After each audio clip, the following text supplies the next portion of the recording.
300 रुपए किलो नाल गोश्त अड्डे पोल वाले ते अकरम पप्पू बेच रही है इस टाइम ते 1150 बन गया ते बाद नहीं पता इनके को तकरीबन माल कितना खला ही हो माल भी खावन दो कितना खलोता है माल हो गया खत्म नहीं हो गया कितना माल खला है बेचिया सारी खैर है आज इतनी रियायत आवाम की खले ने 350 नाल बेच रहे हैं 300 150 450 यार आ वेख ले भाई इतनी रियायत बरैलर जमालपुर दे विच 300 रुपए किलो नाल सस्ता माल बेच रही है भाई पप्पू साहब का नंबर लाई खलोता है 300 की तो बुलाए 300 नाल तो खरा नोट है भैया बाकी वाले तो कि 500-600 बेचा सुना टोरिया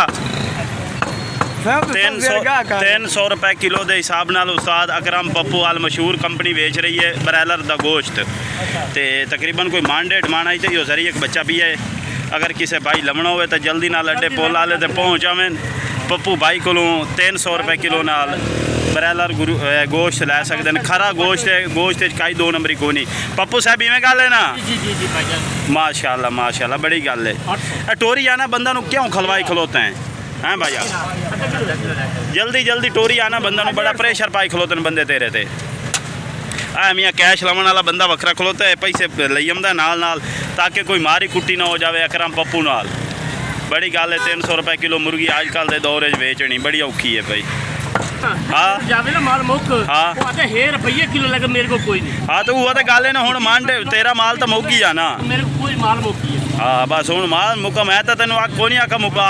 इतना रश लगा खलो तू टोरी आना 300 रुपए किलो ब्रैलर का रेट कि को नहीं जमालपुर दे विच सिर्फ तू ही खिदमत कर रही है बाकी कोई नहीं कर रही और नेड़े पैसे लाएगा वो